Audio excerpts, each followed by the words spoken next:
আমাকে যেখানে পাবে সেখানে মারার হুমকি দিচ্ছে। তাহলে আমি মাস্ক খুলে কোন সাহসে আপনাদের সামনে আসবো, মিডিয়ার সামনে আসবো? আমি জানি না। সে যখন চলে যাবে আমার থেকে, সে ডিসাইডেড অলরেডি, তখন সে আমাকে আমার অজান্তে সে ডিভোর্স দেয়। আমি জানি না ডিভোর্সটা পায় নাই। সে ডিভোর্সটা দিয়েছে 3/11/2024 সে ডিভোর্স দিয়েছে। ভালো কথা, ডিভোর্স দিয়েছে। এরপরে সে স্বেচ্ছায় আবার সে ডিভোর্স 1 মাস পরে উইথড্র করেছে।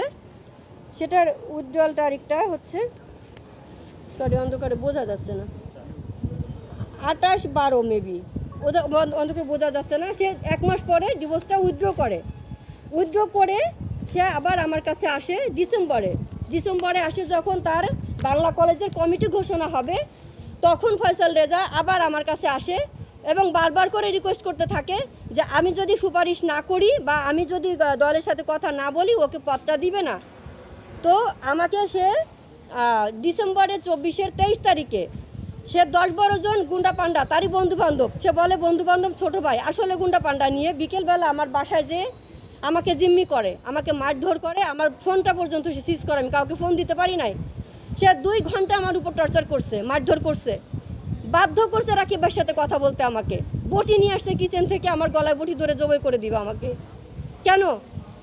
আমি কি অন্যায় করছি? আমি তাকে বিয়ে করছি, সংসার করতে চাইছি, এটা কি অন্যায় হয়েছে আমার? আর সে এই যে এতগুলা মেয়ে মানুষের জীবন নষ্ট করে বেড়াচ্ছে, আর তার সাথে বন্ধুবান্ধবগুলা আমার ফেসবুক আইডিতে, আমার হোয়াটসঅ্যাপে বিভিন্নভাবে গালিগালাজ করতেছে, আমাকে মেসেজ পাঠাচ্ছে। আর তারই বন্ধুবান্ধব আমাকে যেখানে পাবে সেখানে মারার হুমকি দিচ্ছে। তাহলে আমি মাস্ক খুলে কোন সাহসে আপনাদের সামনে আসবো, মিডিয়ার সামনে আসবো? আমি কিভাবে ফেস দেখাবো আপনারা বলেন? যেখানে আমার জীবনের নিশ্চয়তা নেই, সে আমার ফেস দেখাতে কেন বলতেছে? আমি তো চোর না যে আমি ফেস দেখাতে পারবো না, ডেফিনেটলি পারবো। তাহলে আমার জীবনের নিরাপত্তাটা কে দিবে? এটা তো সম্পূর্ণ মিথ্যা কথা, আপনারাই বুঝেন। একটা মেয়ে কিভাবে একটা পুরুষ মানুষকে জোর করে কক্সবাজার নিয়ে যায়? একটা পুরুষকে কিভাবে জোর করে বিয়ে করে? কেউ পারবে? কারো সাহস আছে আপনাকে টেনে এনে এখানে বিয়ে করে নিবে আপনি যদি কিছু না করেন? এটা কিভাবে সম্ভব? এখন সে যেহেতু গতকালকে বলেছে সে মানহানি মামলা করবে, সো আমার কাছে অথেন্টিক এভিডেন্স আছে। সে মানহানি মামলা করলে আমি ডেফিনেটলি কাউন্টার দিব না। আমি তখন মেডিকেল স্টেটমেন্ট নিতে পারিনি, কারণ সেদিনের থেকে টানা 2 সপ্তাহ আমার ফোনটা তার কাছে ছিল। ফোনটা আমি ইউজ করতে পারিনি, ফোনটা নিছে এবং সে আমার বাসা থেকেও বের হয়নি। আমাকে বাসা থেকে টোটালি সে বের হতে দেয় নাই। আমি মামলা করতে পারি না। আমি মেডিকেলে, যদি আমার গায়ে জখম না থাকে আমি মেডিকেলে কিভাবে যাব? যখন আমার গায়ে দাগগুলো মিশে গেছে, এখানে হালকা একটু দাগ আছে, এটা দেখতে পারেন আপনারা, হালকা কাটা দাগটা আছে, তখন সে আমার বাসা থেকে বের হয় এবং ওর মা আমাকে বারবার ফোনে আশ্বস্ত করে যে বাবা আমি আসতেছি তোমার শ্বশুরকে নিয়ে, আমি নিজে থেকে বাসা নিয়ে দিব, তুমি ওই বাসাটা ছেড়ে দাও, আমি বাসা নিয়ে দিব মিরপুরে। ফয়সাল রেজা বলছে মিরপুরে বাসা নিবে, তোমরা একসাথে সংসার করো, আমরা তোমাকে স্বীকৃতি দিচ্ছি। এই কথা বলে সে 3 মাস পরে ঢাকায় আসছে।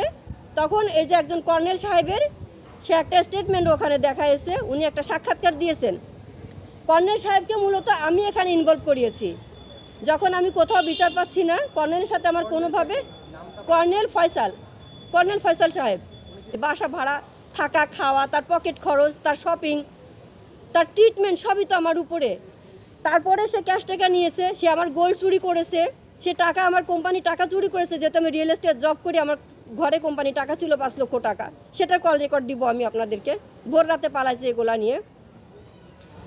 আমি সব কিছু মিলে যখন কর্নেল সাহেবকে বিচার দিলাম, সে ওই দিন যে বলল, এবং সে যে নিচে টাকা, প্রত্যেকটা কল রেকর্ডে প্রমাণ আছে সে যে টাকা নিছে আমার থেকে। কর্নেল সাহেবকে বলতেছে যে ভাই আমি এই 7 লক্ষ টাকা ওরে দিব, ওর থেকে নিছি ধার সেই পারপাস, আর হচ্ছে কাবিনে 3 লক্ষ টাকা, এর বাইরে কোনো টাকা দিতে পারবো না, মানে সে সংসার করবে না।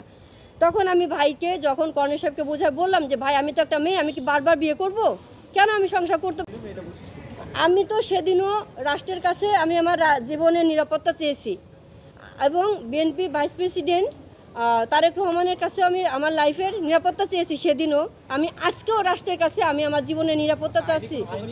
আইনি পদক্ষেপ আমি ডেফিনেটলি নিব, কারণ এখন আমি নিতে বাধ্য, না হলে তো আমি, সে অন্যায় করে সমস্ত ডকুমেন্টস, কল রেকর্ডগুলি আমার কাছে আছে, তারপরে সে মিথ্যা অপবাদ আমাকে দিয়েই যাচ্ছে এবং আমাকে সে মারধর করা, মেরে ফেলবে সরাসরি। এটাও বলছে যে আমাকে মেরে সে ড্রেনের ভিতর লাশ লুকায় ফেলবে। আমার